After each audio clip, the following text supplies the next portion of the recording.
దంతాంచలేన ధరణీతలమున్నమయ్య పాతాళకేళిషు ధృతాదివరాహలీలం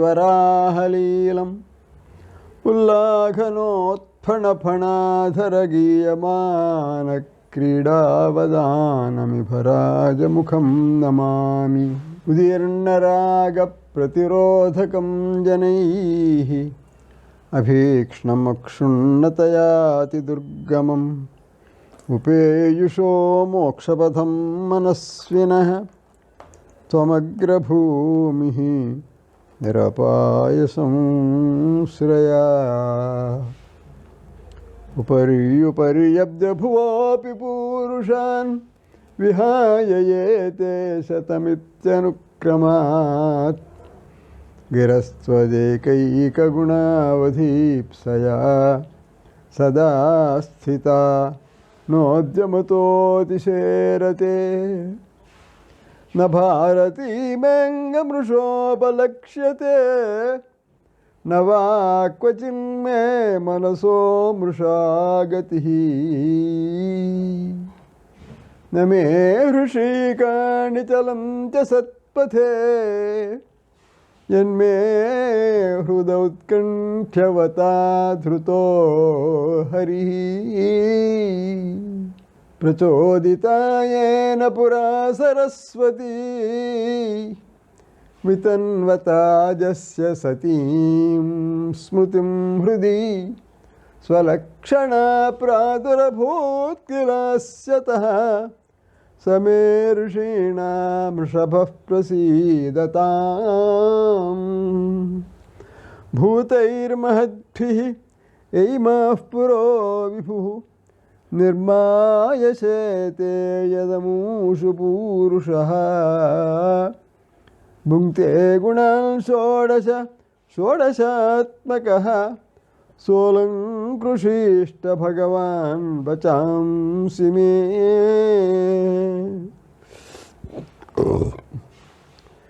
వ్యాసం వసిష్ఠనప్తారం శక్తేః పౌత్రమకల్మషం పరాశరాత్మజం వందే సుగతాం తపోనిధిం. వ్యాసాయ విష్ణురూపాయ వ్యాసరూపాయ విష్ణవే నమో వై బ్రహ్మనిధే వాసిష్ఠాయ నమో నమః. నారాయణం నమస్కృత్య నరం చైవ నరోత్తమం దేవీం సరస్వతీం వ్యాసం తతో జయముదీరయేత్. శుక్లాం బ్రహ్మ విచారసార పరమాం ఆద్యాం జగద్వ్యాపినీం వీణా పుస్తకధారిణీమభయదాం జాడ్యాంధకరాపహాం. హస్తే స్ఫాటికమాలికాం చ దధతీం పద్మాసనే సంస్థితాం వందే తాం పరమేశ్వరీం భగవతీం బుద్ధిప్రదాం శారదాం. యం ప్రవ్రజంతమనుపేతమపేతకృత్యం ద్వైపాయనో విరహకాతరాజుహావ పుత్రేతి తన్మయతయా తరవోభినేదుః. తం సర్వభూతహృదయం మునిమానతోస్మి. వంశీవిభూషితకరాత్ నవనీరదాభాత్ పీతాంబరాదరుణబింబఫలాధరోష్ఠాత్ పూర్ణేందు సుందరముఖాదరవిందనేత్రాత్ కృష్ణాత్ పరం కిమపి తత్వమహం న జానే. చతుర్ముఖముఖాంభోజవనహం సవధుర్మమ మానసే రమతాం నిత్యం సర్వశుక్లా సరస్వతీ. బుద్ధిర్బలం యశోధైర్యం నిర్భయత్వమరోగత అజాడ్యం వాక్పటుత్వం చ హనుమత్స్మరణాద్ భవేత్. శ్రీమద్ భాగవతం ద్వితీయ స్కంధంలో 3వ అధ్యాయం మనం చెప్పుకోబోతున్నాం. గడిచిన ద్వితీయాధ్యాయంలో వ్యవసాయాత్మిక బుద్ధి ఏకేహ కురునందన అని చెప్పి వ్యవసాయాత్మకమైన బుద్ధి ఎంత అత్యావశ్యకమైనదో తెలియజేశారు. అతి నిశ్చలమైన ఏకాగ్రమైన బుద్ధో శరణమన్విచ్చ కృపణా ఫలహేతవ అన్న చోట ఏ సంగ్రహంగా సారాంశభూతమైన విషయం గీతలో చెప్పబడిందో దానికి భాష్య రూపంగా ఇవాళ మనం తృతీయాధ్యాయాన్ని చెప్పుకోబోతున్నాం. బహుశాఖా హ్యనంతాశ్చ బుద్ధయ వ్యవసాయన. వ్యవసాయాత్మక బుద్ధి గలవాళ్ళు సద్యోముక్తిని కానీ క్రమముక్తిని కానీ సాధించుకోగలుగుతారు. వీటన్నింటికి కూడా మూలభూతమైనది సత్పురుషులు. సత్పురుషులకు ఆయన ఆత్మగా ఉన్నాడు కాబట్టి అలాంటి మహానుభావ సాంగత్యం చేయవలే. పిబంతి ఏ భగవత ఆత్మనః సతాం కథామృతం శ్రవణపుటేషు సంభృతం. అలాంటి భగవంతుని యొక్క కళ్యాణ గుణ వర్ణన పరాయణమైన చరిత్రలను సత్పురుషుల గాథలను మహిమలను శ్రవణం చేయడం చేతను కీర్తనం చేయడం చేతను భగవంతుని దుర్లభమైన భక్తి అలవడినట్లయితే అకారణంగానే యమనియమాసన ప్రాణాయామ ప్రత్యాహారాదులు లేకుండానే మనస్సు ఆయనందు లగ్నం అవుతుంది. కాబట్టి భక్తిగా మించింది మరొకటి లేదు సుమా అని చెప్పేసి ద్వితీయాధ్యాయం చివర ఆ శ్లోకంతో సమాప్తి చేశారు. ఈవేళ అలా కాని పక్షంలో దేవాన్ దేవేజో యాంతి మద్భక్త యాంతి మామపి. అలాగే గీత 7వ అధ్యాయంలో కామైస్తైస్తై హృతజ్ఞానా ప్రపద్యంతే అన్యదేవతా అని చెప్పారు. అనేక విధములైన కోరికలతో ఆత్మజ్ఞాన విముఖులైపోయి అనేక దేవతలను సేవించడం ఆరంభించుతారయ్యా అని 20వ శ్లోకంలో చెప్పిన దానికి భాష్యభూతమైన వివరణాన్ని మనం ఇప్పుడు తృతీయాధ్యాయంలో చదువుకోబోతున్నాము. శీర్షికల వారు చెబుతున్నారు, నాయన నీవు అడిగిన దానికి సమాధానం చెప్పాము. చావబోయే వ్యక్తులకు ఏది శ్రేయస్కరమైనదో దేనిని మించి శ్రేష్టమైనది లేదో అలాంటి భగవద్భక్తి యొక్క విశేషాన్ని చెప్పాము మీకు. ఎవరైతే దానికి విముఖులై ఉన్నారో వాళ్ళు బ్రహ్మవర్చస్సు కావాలనుక వాళ్ళేమో బృహస్పతిని సేవించుతారయ్యా. ఇంద్రియ పాఠం వీర్యపుష్టి కావాలనుకున్న వాళ్ళు ఇంద్రుణ్ణి కొలుస్తూ ఉంటారయ్యా. సంతానం కావాలనుకున్న వాళ్ళు ప్రజాపతులను సేవించుతారు. శ్రీ సంపత్తిని కోరుకున్న వాళ్ళేమో దుర్గాదేవిని ఆశ్రయించుతారు. తేజస్సు కోరుకున్నవాడు అగ్నిని ఆరాధించుతాడు. ధనం కోరుకున్నవాడేమో వసువులను ఆశ్రయించుతాడు సుమా అన్నాడు. వసువులు అష్టవసువులు ఉన్నారు. ధర, ధ్రువ, సోమ, కృప, అనిల, అనల, ప్రత్యూష, ప్రభాస. వీళ్ళు అష్టవసువులు. రుద్రులను వీర్యం కావలసిన వాడు తప్పకుండా ఉపాసన చేస్తాడు.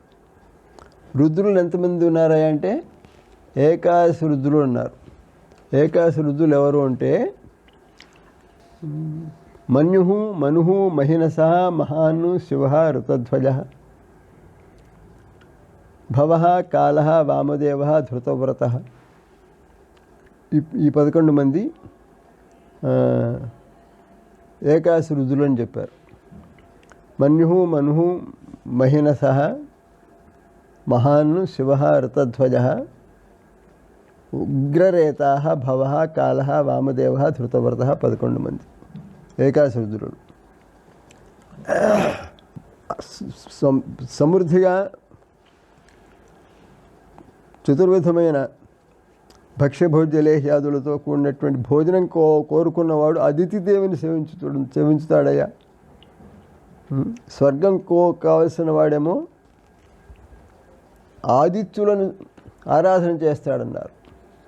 ఆదిత్యులు ద్వాదశాదిత్యులు 12 నెలలకు 12 మంది ఉన్నారు. వేదాంగుడు, ధాత, దేవేంద్రుడు, సవిత, వివస్వంతుడు, యముడు, పర్జన్యుడు, త్వష్ట, మిత్రుడు, విష్ణువు, వరుణుడు, పూష అన్ని ద్వాదశాదిత్యుల నామధేయములను మనం విన్నాం. ప్రసంగవశాత్తు ముఖ్యమైన విషయాన్ని మనం ముచ్చటించుకుంటున్నాం. అష్టవసువుల పేర్లు చెప్పుకున్నాం, ఏకాదశి రుద్రుల పేర్లు చెప్పుకున్నాం, ద్వాదశాదిత్యుల నామధేయములను కూడా స్మరించుకున్నాం. వీళ్ళందరూ మొత్తం కలిపి 31 మంది అవుతారు. ఇంద్రుడు ప్రజాపతి కలిపితే 33. ఈ 33ను కలిపి 33 దేవతలు అని వ్యవహారం ఉన్నది. వైదిక క్రియాకలాపమునందు వీళ్ళకి వినియోగం ఉంటుంది.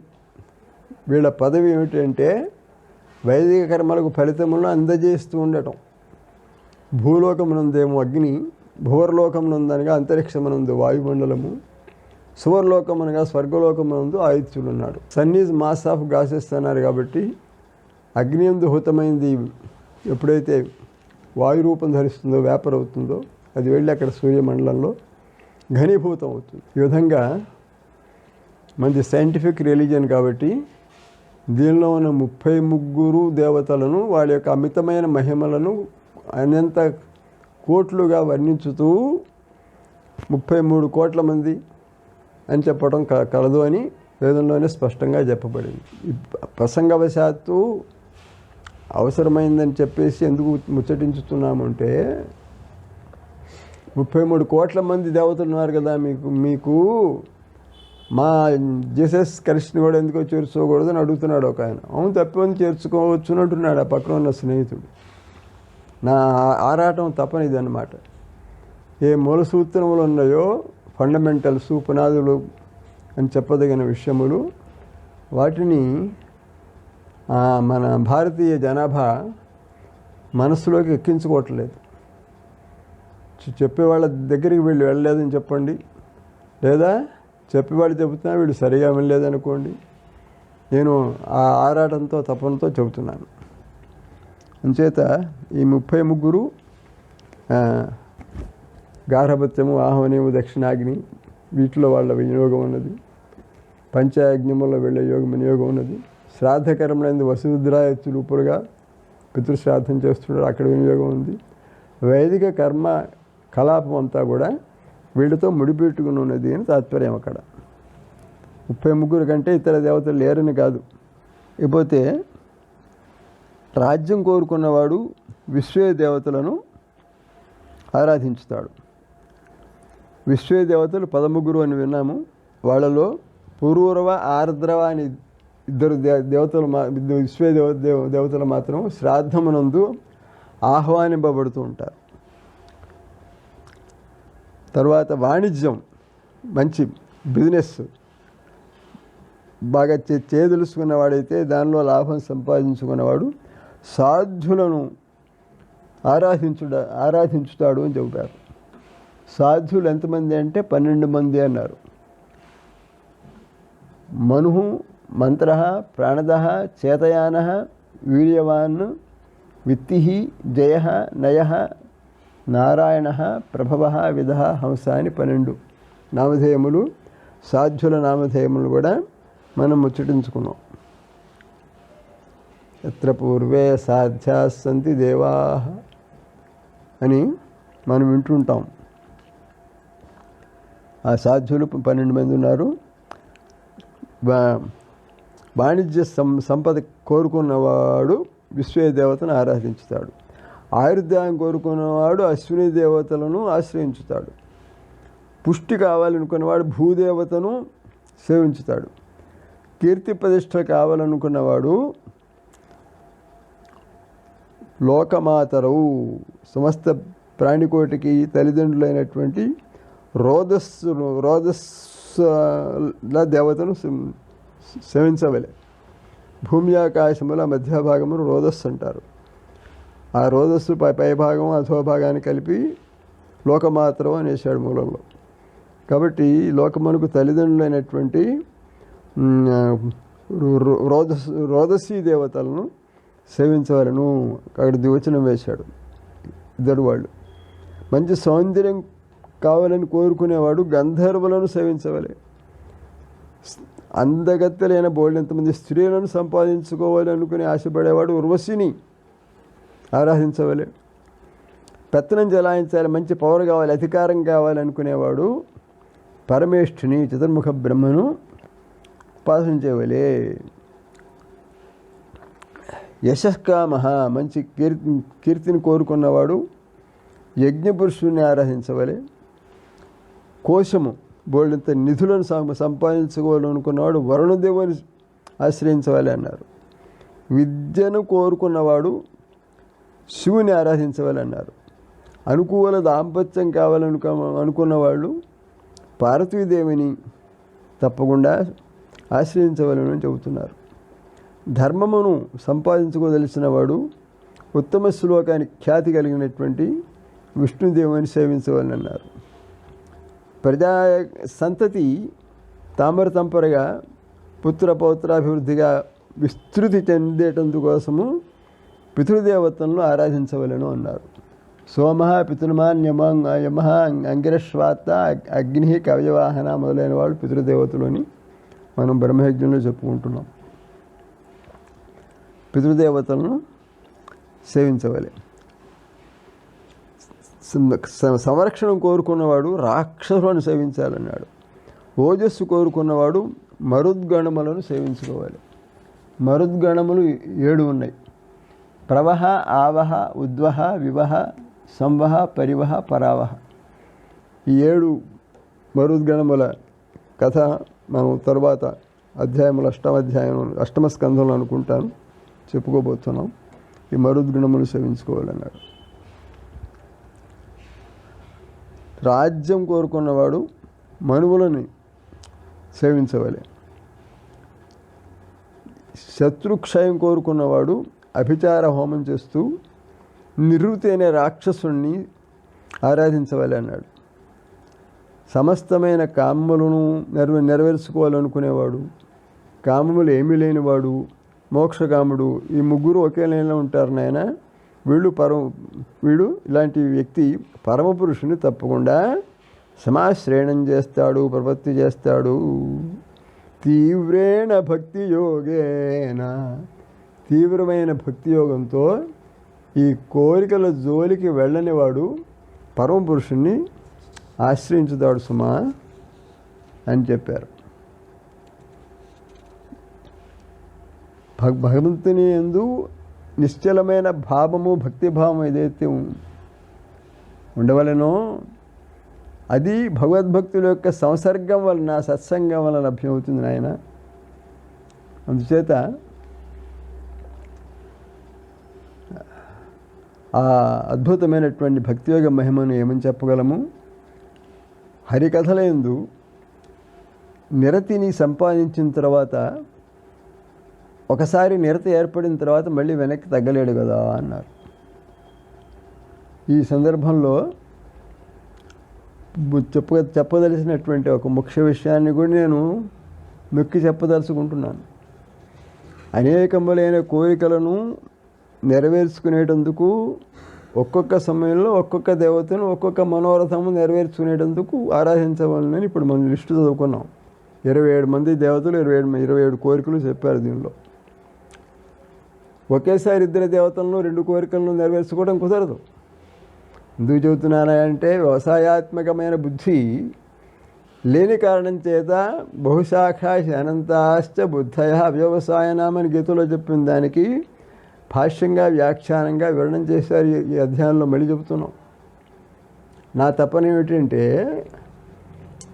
వేదశాస్త్రముల్లో మనకి ఇచ్చినటువంటి అవకాశములు ఏవైతే ఉన్నాయో కోరికలు నెరవేర్చుకునేటందుకోసం వాటిని నెరవేర్చుకునేటందుకోసం ఆ దేవతలను ఆరాధించుకోవడం తప్పు లేదని దీనివల్ల మనకు దృఢమవుతున్నది. అయినా కూడా దానిలో కూడా చిక్కిరి బిక్కిరి చేసుకుని వ్యవసాయాత్మకమైన బుద్ధిని కోల్పుతున్నాము కదా అని నా ఆరాటం. రామాలయంలో ఆంజనేయ స్వామి ఉంటే చాలు, ఇటు పక్కన సిద్ధి బాబా, అటు సంతోష మాత, అటు వెనకేమో అయ్యప్ప. ఈ పెట్టడం చేత ఏమవుతున్నది, మనస్సుకి లక్ష్యం చెడిపోతున్నది. నిశ్చలమైన బుద్ధి, వ్యవసాయాత్మక బుద్ధి లేకుండా పోతున్నది.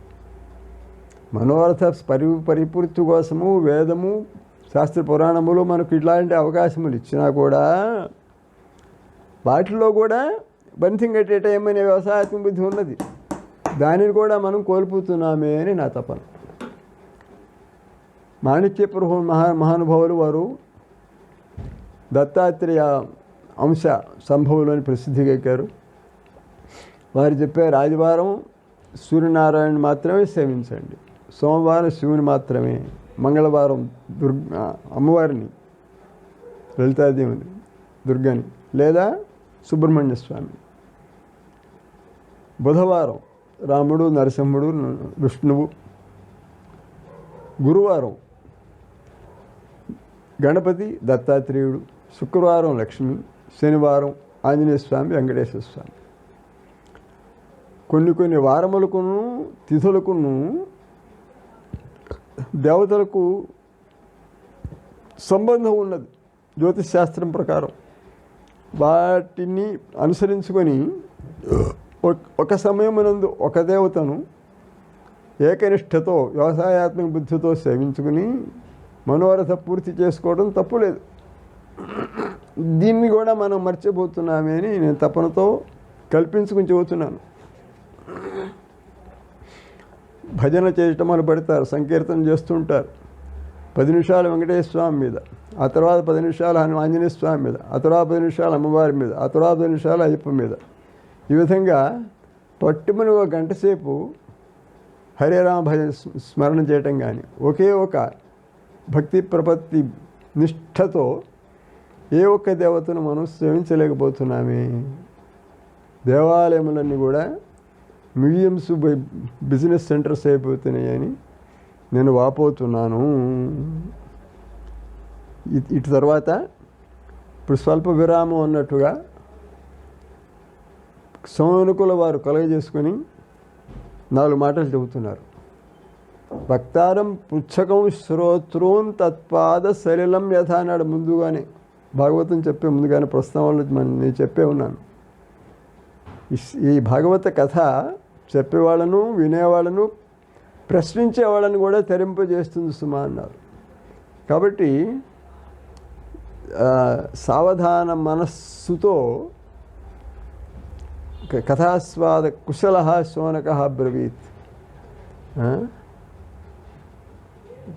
కథామృత రసాస్వాద కుశల, హరికథా రసాస్వాదమునందు మరిగినటువంటి శోనకుల వారు లేచి నిలబడిన వాడై ఆయన అభిప్రాయాన్ని, ఆయనకు యొక్క అనుభూతిని తెలియజేస్తున్నాడు. అంటే వినేవాళ్ళ నుండి సమాధానం, రెస్పాన్స్, రియాక్షన్, స్పందనం ఉండటం చాలా చాలా అవసరం. అది లేని పక్షంలో దానిభూతి వినటం లేక ఎంటర్టైన్మెంట్ అయ్యే పక్షంలో దానివల్ల ప్రయోజనం ఉండదు సుమా. శౌనకుల వారు కలగజేస్తున్న ఏం చెప్పారే అంటే,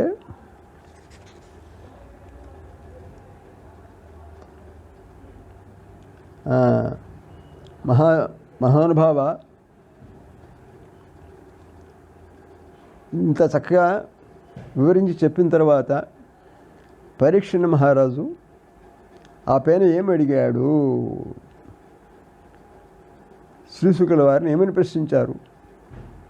దీనిని మేము ఎంతో వినాలని కుతూహలంతో కూర్చున్నామండి, అంచేత మాకు తప్పకుండా మీరు వినిపించవలసింది. ఏమిటి విశేషం అంటే, సత్పురుషుల యొక్క సమావేశంలో హరికథోదర్కాహ, విష్ణువునకు సంబంధించిన గాథలు, చరిత్రములు, కథలు ఎంతో మనోహరమైనవి లభ్యమవుతూ ఉంటాయి కదా. మాకు బాగా తెలుసు, మేము విని ఉన్నాము.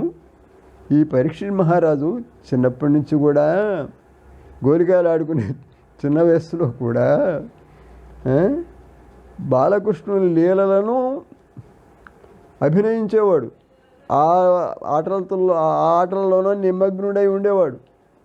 అన్నాలాటలు ఆడుకునే వయస్సులో పిల్లలు ఇతరమైన విషయములను కందిపప్పు పెసరపప్పు తీసుకురావడం కాకుండా బాలక్రీడనకై క్రీడను కృష్ణ క్రీడాం ఆదదే, కృష్ణుని యొక్క బాలక్రీడలను అభినయించుతూ వాటితోనే అతను ఆనందభరితుడయ్యేవాడయ్యా.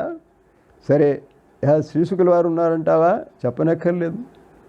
వాసుదేవపరాయణుడు మహానుభావుడైన ఈ విధంగా శ్రీశుకుల వంటి మహానుభావులు, పరీక్షిత్ మహారాజు వంటి భక్త సత్తముడు ఎక్కడైతే ఒకచోట సమావిష్టులైనారో ఉరుగాజ గుణోదారా, భగవంతుని యొక్క కళ్యాణ గుణములు ప్రచురముగా ఉన్నటువంటి బోర్డుని వార్తలు విషయాలు లభ్యమవుతాయి. కాబట్టి మాకు తప్పకుండా వినిపించవలసింది. ఎందువల్ల ఇంత తపన పడుతున్నావా అంటే, ఈ వయస్సును హరించుకుపోతున్నది కాలచక్రం అనేది. ఉత్తమ శ్లోక వార్త చేత ఒక క్షణమైన ఆయుర్దాయంలోని భాగమును సార్థకం చేసుకున్నట్లయితే అంతకు మించిన మహాభాగ్యం లేదు. చెట్లు జీవించట్లేదా అయ్యా? చెట్లు ఉచ్ఛ్వాస నిశ్వాసాలు చేయలేకపోతున్నాయి కదా అని అడుగుతున్నారేమో. ఈ కొలిమితిత్తులు ఉన్నాయే, కమ్మరివాడు ఇనుప పనులు చేస్తున్నప్పుడు అగ్నిని ప్రజ్వలింపజేసేటందుకు కొలిమి తిత్తి పెట్టుకుంటాడు. దాన్ని నొక్కుతూ ఉంటే ఆ గాలింతా వెళ్ళి అక్కడ అగ్నిని ప్రజ్వలింపజేస్తూ ఉంటుంది. ఆ కొలిమితిత్తి మనందరికంటే కూడా బోల్డంత వాయువుని కుంభింపజేస్తుంది, మళ్ళీ వదులుతూ ఉంటుంది కదా. ఉచ్ఛ్వాస నిశ్వాసాలు మనకంటే ఆ కొలిమితిత్తి ఎక్కువ చేస్తుంది కదా అన్నాడు. అయ్యా, ఆ కొలిమితిత్తి పిల్లల్ని కంటలేదు కదా, ఏమీ తింటలేదు కదా అని అంటున్నారేమో. గ్రామ పశువో పరే, ఈ పశువులు ఉన్నాయి చూశారు, రోడ్డు మీద తిరిగే కుక్కలు పందులు మొదలైనవి, అవి మాత్రము తినటం లేదా, తిరగటం లేదా, సంతానానికి అనటం లేదా. ఈ కుక్కలు స్వవృత్తి నీచ సేవనం అంటాడు మనుస్మృతులు. కుక్క కావులు ఉండండి అంటారు. భర్తృ సుభాషితాలు చదువుతాడు. భూమో నిపత్య వదనోదర దర్శనంచ, యజమాని రాగానే కాళ్ళ మీద పడటం, పెలికలా పడేసి పొట్ట చూపించటం, అలాంటి నీచమైన సేవకు ఉదాహరణంగా కుక్క జీవనాన్ని చెబుతుంటారు. కష్మల విషయాలు ఏవైతే బురదలో తిరుగుతూ ఏ అశుద్ధాన్ని ఆస్వాదన చేస్తూ మజాగా బ్రతుకుతున్నాయో సూకరములు, పందులు, వాటికి మీకు ఏమి తేడా ఉంది అని శౌనకుల వారు తీవ్రమైన విరాగ భారం చేత జీవితాన్ని నింపుకున్నవాడు కాబట్టి మహానుభావుడు. వినేవాళ్ళు ఏమనుకుంటారో అని భయం లేకుండా, మొహమాటం లేకుండా తిట్టేస్తున్నాడు. ఒంటెలు ఉన్నాయి, ముళ్ళ తుప్పల మీదకే వెళతాయి.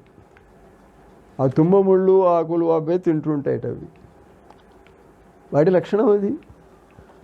మీరు మాత్రం అలాంటి పనులు చేయటం లేదా? సామాన్యమైన ప్రజానీకము వాటి వల్ల సంకటం ఉన్నది, కంటకమైనవి తెలిసి కూడా అపథ్యములైన విషయములు సేవించి ఆరోగ్యమును చెడగొట్టుకోవటం లేదా? గాడిదలు ఉన్నాయి, చచ్చేటంత భారం మోస్తూ ఉంటాయి. 4 జంతువులు చెప్పాము మేము. ఆ 4 జంతువులకు ఉన్న 4 అవలక్షణాలు కూడా మనుషులకు ఉన్నాయి కదా అని మేము వాపోతున్నాం సుమా అంటున్నాడు శౌనకుల వారు.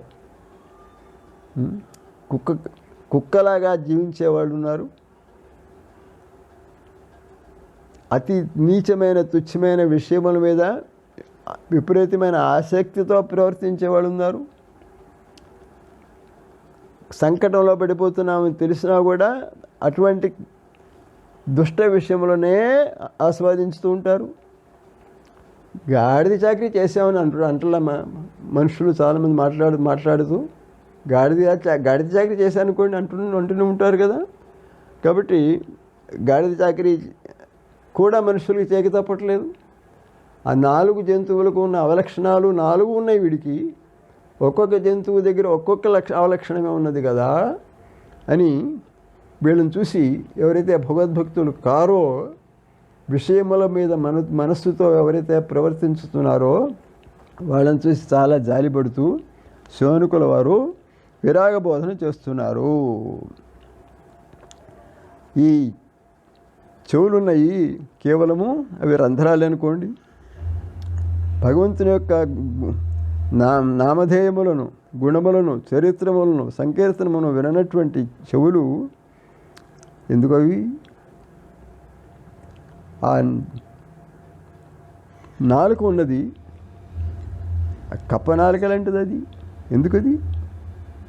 ఉరుగాయ గాథా, భగవంతుని గాథలను నోటితో ఉచ్చరించలేని పక్షంలో ఎందుకు ఆ నాలుక అన్నాడు? సేయం వదన వల్మీక వాసిని రసనోరగీ యాన గోవింద గోవింద గోవిందేతి ప్రభాషతే. నోరు అనేది పుట్టరా నాయన? ఆ నోరు అనేది, ఆ రంధ్రంలో ఉన్న నాలుక అనేది ఒక సర్పం లాంటిది. యాన గోవింద గోవింద గోవింద అని ఉచ్చరించడానికి చేతగాని పక్షంలో నోరేమో పుట్టలాగా ఉంది, ఆ రంధ్రంలో ఉన్నటువంటి నాలుకేమో సర్పంలాగా ఉంది. ఎందుకు? దానివల్ల ప్రయోజనం ఉన్నది. గోవిందనామస్మరణ చేస్తేనే కదా దానికి సార్థక్యం అని మరొక చోట శ్లోకంలో చెప్పారు. పెద్ద శిరస్సు ఉంటుంది, బ్రహ్మాండమైన కిరీటం పెట్టుకుంటాడు. భగవంతుడికి నమస్కారం చేయని పక్షంలో ఆ శిరస్సు ఎందుకయ్యా అన్నాడు. భగవంతునికి సపర్యలు చేయనటువంటి ఆ చేతులు ఎందుకు? శవానికి మాత్రం చేతులు లేవా అంటున్నాడు. లసత్కాంచన కంకణవు. ఈ కన్నులు ఉన్నాయే, నెమిలి కన్నులు ఉన్నాయి. ఎందుకైనా చూపుగా అయినా దృష్టి కలిగి ఉంటాయా? చూడటానికి ఉపయోగిస్తే నెమిలి కన్నులు ఇవి అంతే కదా, చూడటానికి పనికిరావు కదా. కాళ్ళు ఉన్నాయి, భగవంతుని మందిరములకు ప్రదక్షిణం చేయనటువంటి ఆ కాళ్ళు ఎందుకు? ఆ చెట్లుగా పుడితేనేం కదా అంతకంటే. భగవద్భక్తుల యొక్క పాదధూళిని ధరించినటువంటి ఆ దౌర్భాగ్యుడున్నాడే, జీవన్ శవ, జీవోత్సవమే కదా అతనుంటున్నాడు. శ్రీ విష్ణుపద్యా మనుజస్తులస్యాహ, తులసి గంధమును ఆఘ్రాణించినటువంటి ఆ ముక్కు ఎందుకయ్యా, ఆ ఘ్రాణం ఎందుకన్నాడు. తదశ్మసారం హృదయం బతేదం, భగవంతుని యొక్క నామధేయముల చేతను చరిత్రల చేతను ఏ హృదయం అయితే ద్రవించదో అది రాయితో చేయబడిన హృదయం కదా, అంతకంటే రాతికి దానికి తేడా ఏమిటన్నాడు. ఎలా తెలుస్తుందా నీకు అది రాయి కాదు హృదయం అని చెప్పాలి, హృదయమని అనొచ్చులే అని ఎప్పుడు చెప్పవచ్చున్నాయంటే హృదయంలో వికారం కలగాలి కదా. ఏమిటి ఆ వికారం అంటే ఆనంద బాష్పము రావాలి, రోమాంచము కలగవాలి. కాబట్టి ఓ మహానుభావ, మహాప్రభో, సూత మహర్షి, భాగవత ప్రధానుడమైన నీవు దయచేసి మాకు సంతోషం కలిగేట్టుగా ఆత్మవిద్యా విశారదుడైన శ్రీసుక పరబ్రహ్మమూర్తి నృపతిం సాధు పృష్ట చక్కగా పరీక్షను మహారాజు అడిగినప్పుడు వ్యాసుల వారి కుమారుడైన శ్రీసుక పరబ్రహ్మమూర్తి ఏమి చెప్పుకుంటూ వెళ్ళాడో దయచేసి మనందరినీ సంతోషపెడుతూ దాన్ని సక్రమంగా మీరు చెప్పుకుని వెళ్ళవలసిందే అని శౌనకుల వారు సూతుల వారిని ప్రశంసించుతూ 4 ముక్కలు చెప్పారు. ఈ విధంగా వినేవాళ్ళ నుండి రెస్పాన్స్ రావటం అనేది శ్రీమద్ భాగవతంలో ఉన్నది. భక్తారం పుచ్చకం శ్రోత్రువం తత్పాద సలిలం యథ. కాబట్టి భగవంతుని యొక్క పాదారవిందము నుండి విస్తృతమైనటువంటి గంగానది ఏ విధంగా వక్తారం పుచ్చకం శ్రోతం దాని గురించి చెప్పిన వాళ్ళని వినేవాళ్ళని అడిగేవాళ్ళని కూడా తెరింపజేస్తుందో హరికథ కూడా అంటే అలాంటి దేశమా అని చెప్పారు. ఇప్పుడు శ్లోకాలు చదువుతున్నాము. శ్రీశుకౌవాచ ఏవమేతన్నిగదితం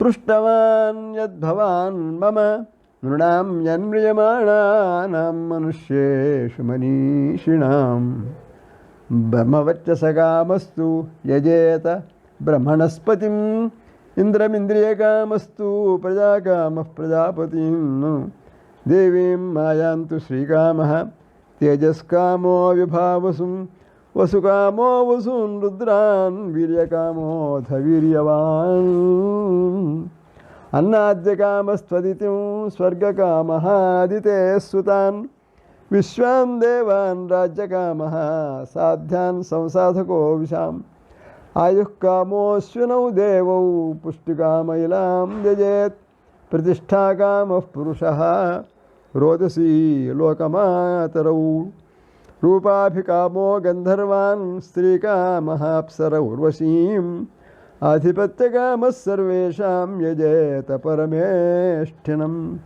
యజ్ఞం యజేద్యశస్కామः కోశకామः ప్రచేతసం విద్యాకామస్తు గిరిశం దాంపత్యార్థౌ మాం సతీం ధర్మార్థ ఉత్తమశ్లోకం తంతుం తన్మన్ పితॄన్ యజేత్ రక్షాకామః పుణ్యజనాన్ ఓజస్కామో అమరుద్గణాన్ రాజ్యకామో మనున్ దేవాన్ నిర్వృతిం తభిచరన్ యజేత్ కామకామో యజేత్ సోమం అకామః పురుషం పరం అకామः సర్వకామో వా మోక్షకామ ఉదారధీః తీవ్రేణ భక్తియోగేన యజేత పురుషం పరం ఏతావానేవ యజతాం యః నిశ్రేయసోదయః భగవత్యచులో భావో యద్భాగవత సంగతః జ్ఞానం యదా ప్రతినివృత్తగుణోర్మి చక్రం ఆత్మప్రసాద ఉత యత్ర గుణేష్వసంగః కైవల్యసమ్మతపథస్తథ భక్తియోగః కో నిర్వృతో హరికథాసురతిం న కుర్యాత్. శౌనకోవాచ ఇత్యభివ్యాహృతం రాజా నిశమ్య భరతర్షభః కిమన్యత్ పృష్టవాన్ భూయో వైయాసకి ఋషిం కవిం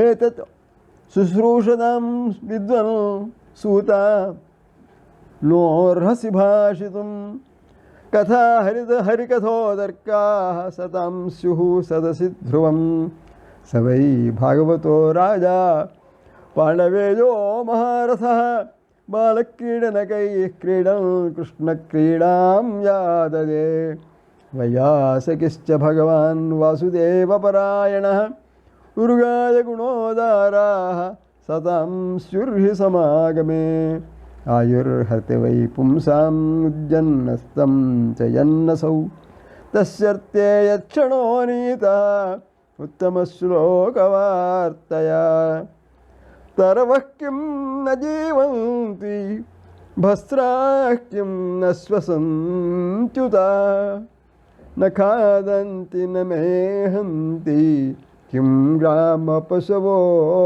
పరే స్వవిడ్వరాహోష్ట్రఖరైః సంస్థుతః పురుషः పశుః న యత్కర్ణపథోపేతో జాతునామ గదాగ్రజः విలేబతోరుక్రమవిక్రమాన్యే న శృణ్వతః కర్ణపుటే నరస్య జిహ్వా సతీ దాదురికేవ సూత న చోపగాయత్యురుగాయగాథాః భారః పరం పట్టకిరీటజుష్టం అప్యుత్తమంగం ననమేన్ముకుందం శావౌ కరౌ నో కురుతస్స పర్యాం హరేః లసత్కాంచన కంకణౌ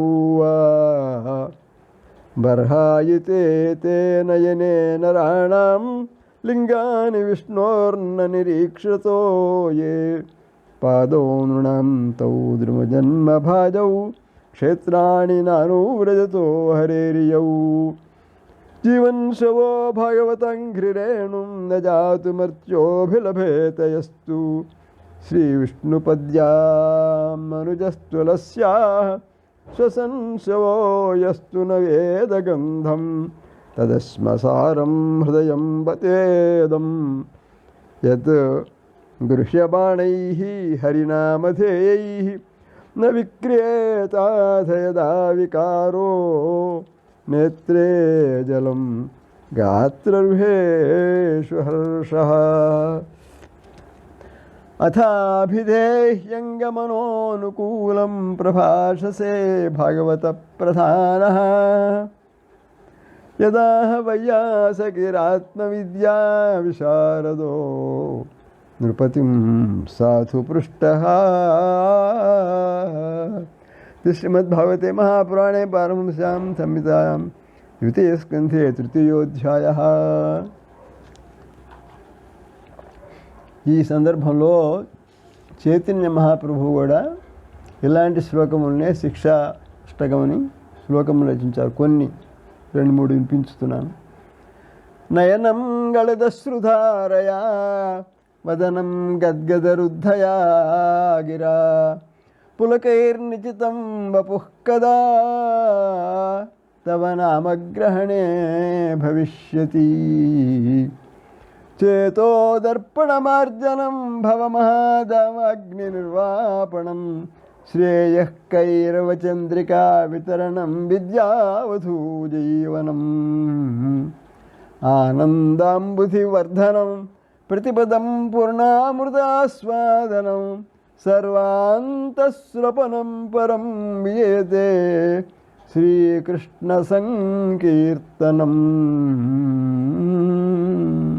శ్రీకృష్ణ సంకీర్తనమందు నిరతులైన వాళ్లకు ఆ విరహ వ్యధ ఎలా ఉంటుందంటే, యుగాయితం నిమేషేణ చక్షుషా ప్రవృషాయితం శూన్యాయితం జగత్సర్వం గోవింద విరహేణ మే. ఈ సందర్భంలో సోనకుల వారు చెప్పిన విషయములు పోతన గారి పద్యాలతో చాలా భాగం తులదూగుతూ ఉంటాయి.